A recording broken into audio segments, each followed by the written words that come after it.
Jeff Danker, my man. Good to see you, buddy. Michael, good to see you always, man. Shoot, yeah, buddy. Even with all this concrete around us. I know it. It's awkward seeing all these country folks in the city, man. Holy cow. I know it. I was having a chance to talk to you. How was the deer season, man? Well, if I'm honest, sitting here today, it was probably the hardest deer season I've ever had, Michael. I mean, it's, I love it. I love going after these deer on my own places. I love going after big deer, but if it was like this every year, I literally probably would hang it up. I mean, end up killing some good ones. Right. But nothing was easy. Right, like not whining, but it was tough. And that has been unanimous. There has not been one single person that sat in that chair or the couch who has not said that, including myself. It's just odd. Well, and to figure it out, I mean, I'm very just trying to figure it out, talking to people going, what do you think? I mean, what happened? You know, you're hearing EHD, which I didn't have. I didn't either. Hearing rain and spreading them out and all this, but I'm just kind of bum-fuzzled. I usually can figure things out, and really, even the deer I killed, it was just the good Lord put them in front of me. I didn't go in to kill them that day. I'm like, we ain't killing a deer today, and then just happened to kill a big one. Right. I don't know. It makes you wonder. Like, I was talking, Roger Ragland was just here, and talking to him. He said, this is the toughest year I've ever had. Yeah. He said, man, we killed some deer. He said, but man, we had to go double hard. He said, I spent more time in the woods than ever. And I'm hearing that, and it makes you wonder, like, and I had a couple of people say, well, we had bad weather. I didn't have bad weather. No. I had cold weather. I was in there in the right situations. I was visibly seeing the rut. I would see deer. And either the ones that did make a mistake, they were out of range. I couldn't get it. I mean, it was just a weird. Well, and you know, I have stuff all the time where, like, you have the acorns, you know, and we know that acorns are going to trump about anything. But even where I was hunting, there's no acorns. And then not even being able to lay eyes on them, Michael, I couldn't get them on a camera 2 days in a row. Yeah, I mean, there was never a deer like, I'm going in, I'm going to go kill this sucker today. It was just like, well, I don't know. He was there 2 weeks ago. We'll just go hunt, you know? Yeah. So, and it's kind of good. I seen you and Blake. I thought that was kind of cool of Blake. It's hard to do what he's doing. Just say, you know what, we ain't going to use trail cameras. But that's kind of cool. It really, matter of fact, it's almost like, you know what it felt like for me doing that? And was there for like 5 days. And it's kind of like, have you ever left your phone on your nightstand accidentally and go out and start farming? And at first, the first hour or two, you're kind of freaked, like, and then all of a sudden you start riding a tractor and you're like, you feel anxiety leave you because you know you're going to have somebody calling you. Could be your wife, could be a business partner. That's what it felt like at Blake's, you know, the last couple of years. It's like, hey, man, I decided not to do it. Yeah. And he had a good reason. He said, because, you know, I know all these stands are going to be pretty good based on this time of the year, you know, with this wind. He said, you know, and he's pretty strategy-driven like we all are. He's a good hunter. But he said, man, I don't have to worry about it. He said, if I have a guest come in, he said, we just like, if I'm feeling the stand, I go to it. It's a shame, too, that, I mean, I get in my stand, Michael, a lot of times. I'm in the stand that I'm going there. I think I got the best wind. I'm going there, and I catch myself looking at all my other cameras.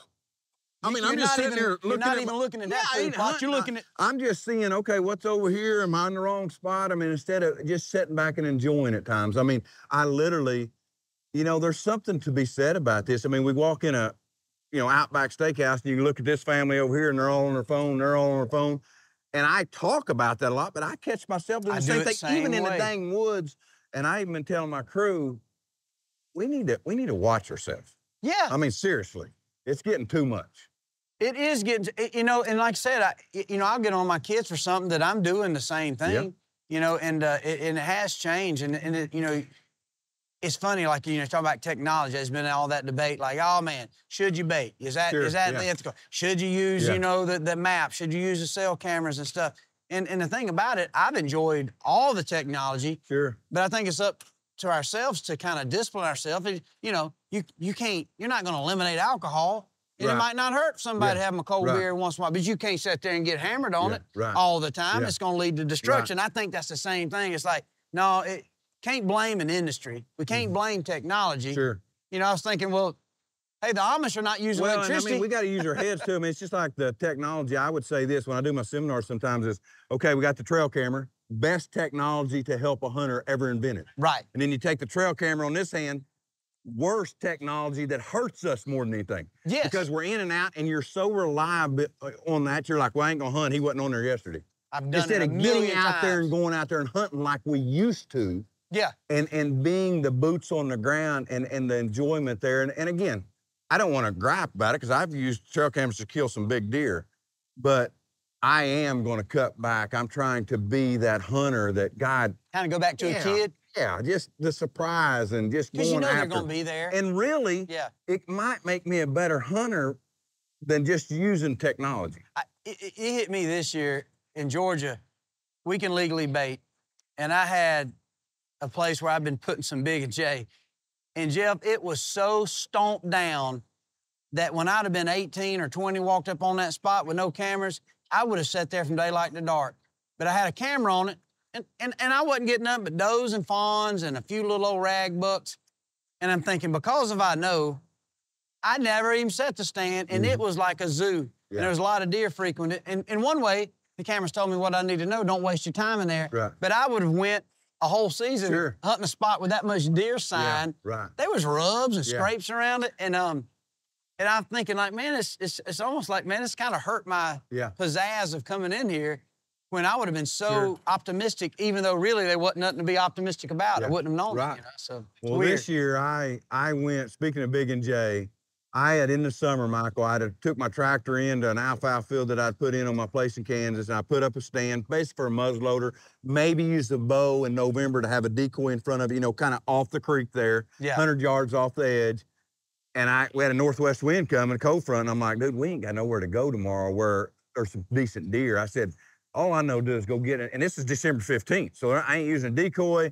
I'm like, I'm just gonna go pour a little bag of Big and J out in front of this deal. And I ain't got a camera there or nothing. I said, we're just gonna go in and hunt it tomorrow. So we put it out at noon the day before. You know, I told Cole, I'm like, you know, we might see a big buck, but, you know, we went in, got the wind, and I ain't joking. I ain't been so excited. I look up about 2 o'clock, I'm like, dude, there's that big deer. He steps out, he's coming up the creek, and I thought, well, he ain't gonna come out here. Sure enough. He steps out at 2:30 now, and he's walking out in alfalfa, and I'm like, well, he's just gonna come down the edge, you know? Right. He's You're gonna be excited that you saw him. You're already strategizing how we gonna get him now. Yeah, but I guess he had ate on that Big and J the night before, and I told Cole, I'm like, dude, he's coming right here. He's gonna angle. We got a blind out in the middle of nowhere. We weren't even in the game coming in here. Right. And I'm like, got my bow up, and, you know, and I'm like, oh, gosh, this sucker is coming. 20 yards, you know, he comes, and I barely get him killed. I about miss him. I shoot him in the heart, you know, shot that much lower, and I'm done. But nevertheless, he goes over and dies. And I'm going to tell you right now, you know, mid-80s deer. And I couldn't believe it. I just looked at Cole. I didn't even get excited, because I'm like, what just happened, dude? Right. I mean, you're just in there, and again, you're playing the wind, you're out there, I'm just kind of enjoying it. First time I ever shot a deer in my tennis shoes. No way. We had so much mud, we took our boots off to get in, and we brought our tennis shoes because we knew we were gonna have mud all over us. And I literally, it's the first deer I ever shot in my tennis shoes. That's crazy. And it gets back to what we were talking about again. It's like, yeah, you had some strategy, you knew the deer, but you wasn't counting on killing that deer. It's just like, hey, let's go in here. But that emotion of like, oh my God, that's him. And there's no way we're gonna get him here, all the way to that kid energy, you know? I said, I'm just like, Lord, I don't know, I don't deserve it. And that's kind of my year is, I did end up scratching some off, but God, it was tough, you know? Everybody has said that. That's been unanimous. I was almost like glad to hear it. Not that I was rooting against my brothers and sisters on the network. It was like, oh, so you had a tough year. Mine was bad too, kind of, you know? Yeah. Well, like, hopefully we can put it all together. I mean, hopefully next year we have an abundance of giant deer, because, I mean, and that's the other thing I'm hearing is even people that were waiting on the deer they had the year before, a lot of them didn't show. You're like, you know? And then ironically, I don't know if it's happening, I did have my cameras out, you know, specifically, I'm talking about my place in Georgia. And right when the season went out, the last weekend, it's almost like, they're like, hey. Maybe the social media they've got their own little deals. Like, they were all there. And I didn't have any giants, but I had a lot of mature deer that I've been really happy to get.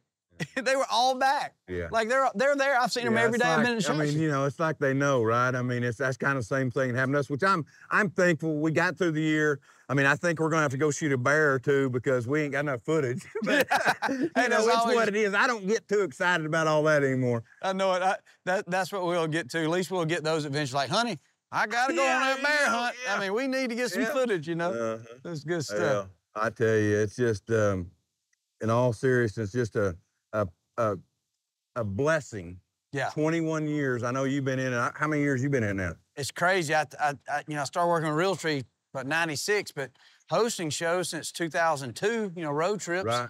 Seems like yesterday, but yeah, over 20 years. 20, yeah, 20, when to scratch 21 out years. A living like we have, in all seriousness, just a blessing of that. And I got to pinch myself still. And being able to be on national TV and share the gospel is my biggest thing every year, is to, be that, try to live it. Definitely a sinner, 100%, but just his name is the highest we all have. That's exactly right. Amen to that. Jeff Danker, one of the good guys right here, Jeff. Always good to see you, buddy. Thanks for coming by.